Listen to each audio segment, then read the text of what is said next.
Hey you guys, what's up? I'm finally bringing you those Battle Roads videos that I sort of promised, and joining me is the lovely Mark Oliver. What's up, guys? So, who do we have a match between, Mark? This is a match from the Hot Springs, Arkansas Battle Roads, and this is the finals, actually. On the right, we have Michael Gallagher. On the left, we have Justin Aaron from Memphis, Tennessee. And it looks like Mike's playing that Weavile Darkrai Sableye deck, right? It's actually Darkrai Tornadus, and it has a Weavile Tech in it. And on the left-hand side, Justin is playing your everyday CMT. Alright, so does that mean Tornadus EX? Could see a Tornado. Well, actually, these guys did not bring Tornadus EX to the Battle Roads. I think whenever I interviewed them, they expected a lot of Zeal, so they decided just to go with a regular Tornadus here. And I think that's an interesting choice. Do you think they teched Virizion in? Because I know he can be really good in the early game. Yeah, especially with the rising popularity of Terrakion at this point. Of course, this is Spring Battle Roads. Everyone's trying to test for Nationals at this point, and just really a Terrakion-heavy metagame here in the southern part of the U.S. So we could even see the Emerging Powers Virizion then, because he one-shots Terrakion. It's possible, but I don't think it's played in this version of CMT. Yeah. So Justin here with his Grass Energy on Tornadus, try to get the Energy Wheel going, but nothing on the bench. And then Mike's going to have his first turn with his Darkrai deck here.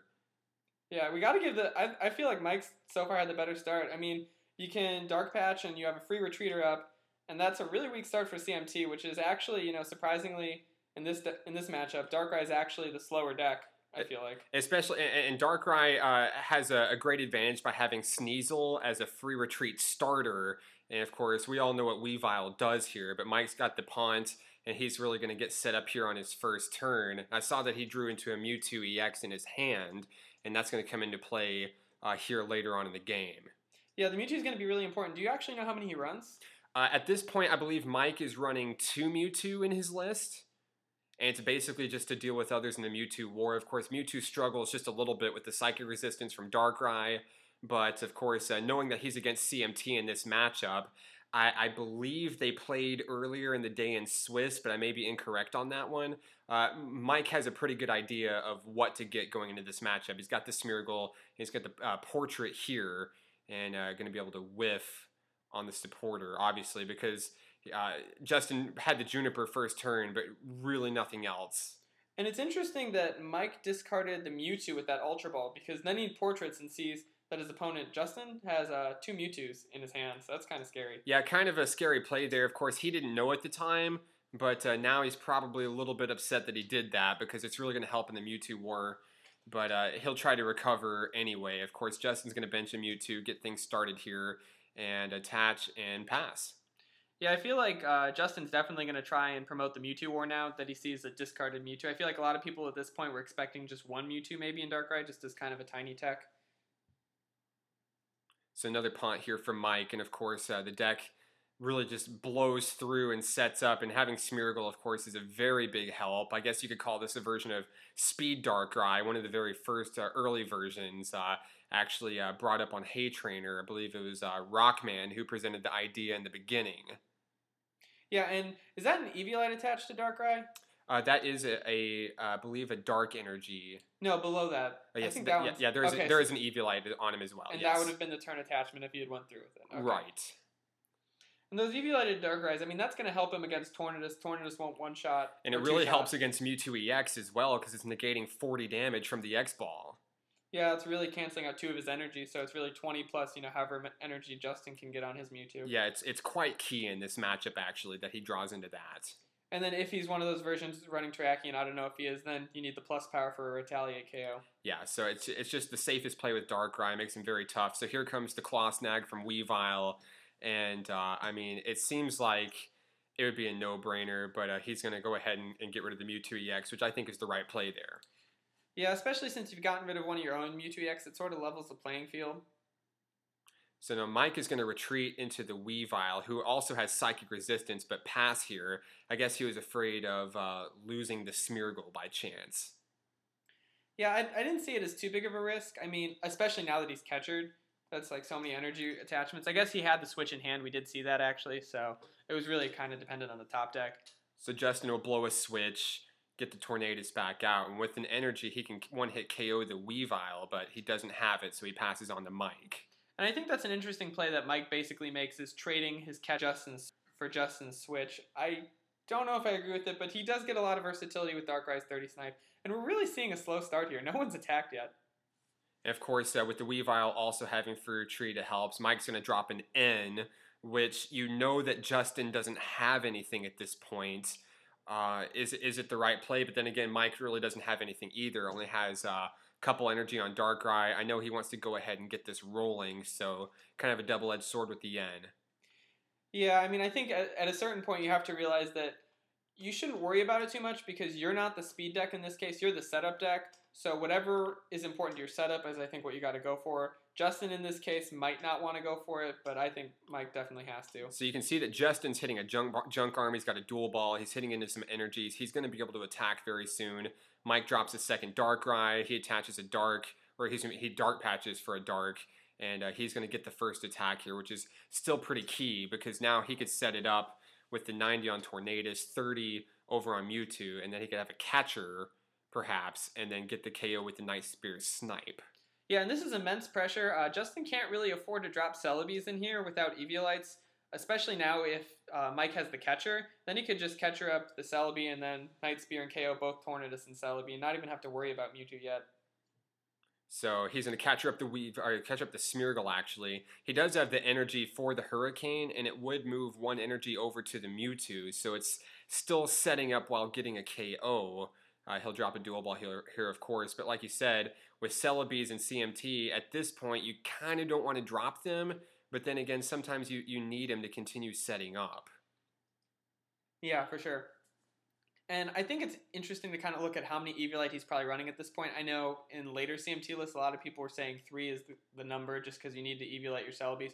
And he's dropping Gigas. That's one you're a fan of, isn't it? Yeah, I played Gigas in Oklahoma, and it actually helped me get into top 4 there. So that's a card I'm rather fond of. And Gigas is actually not a bad pick here by Justin because at this point, you haven't seen a fighting energy. You don't know if Terrakion is in it yet, but I mean, I feel like it's a safe play at this point, especially because if Mike is not running Terrakion, and we know that he's not, it's really good for Gigas to stack that damage and try to KO a Darkrai himself. So he'll get the Hurricane, he'll take the first prize, but now Mike has an option of really hitting Justin hard here. What do you think about Justin dropping the Eviolite on Mewtwo? I didn't really see the point in it, personally. At this point, no, because he already has 30 damage on him. I feel like at that point, Eviolite is almost a waste. I'd rather stick it on the Regigigas just in case Terrakion is in Mike's deck.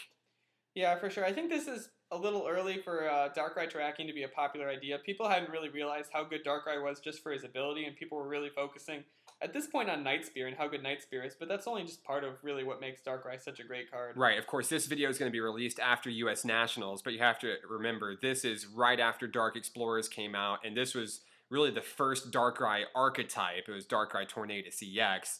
So Mike's he's got a pretty good setup here. He benches a Tornadus EX, which is also going to help, and I believe he catches up the Regigigas and is going to go ahead and try to stack damage. He'll get a KO on the Tornadus and remove 2 energy from the field, which is pretty key. CMT doesn't run a whole lot of energy retrieval. Yeah, and you take away that Shaman drop that Justin could have had. I was thinking that was, something he might have had as an option when he dropped the Gigas, but I think that this was the wrong time to drop Gigas.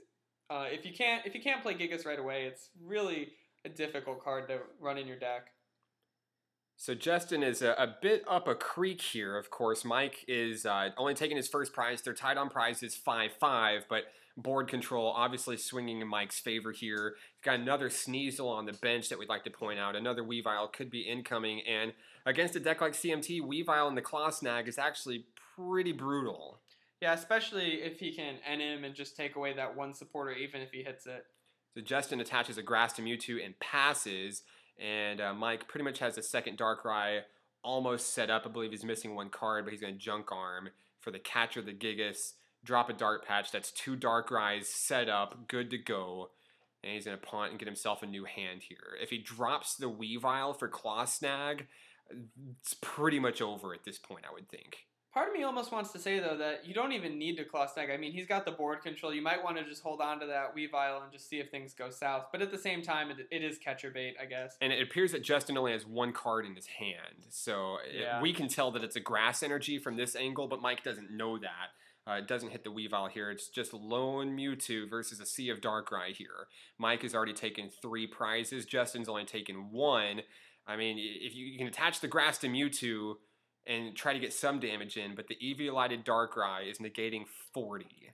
So he's only going to be dealing 60. That's a 3-shot. That's, he's going to be knocked out way before then. Mike will already take this game before that. This is, at this point, I believe that's a DCE drop there, so it'll move it up to 80. But at this point, especially since this is the final of the Battle Road, I would say this game is scoopable at this point for Justin.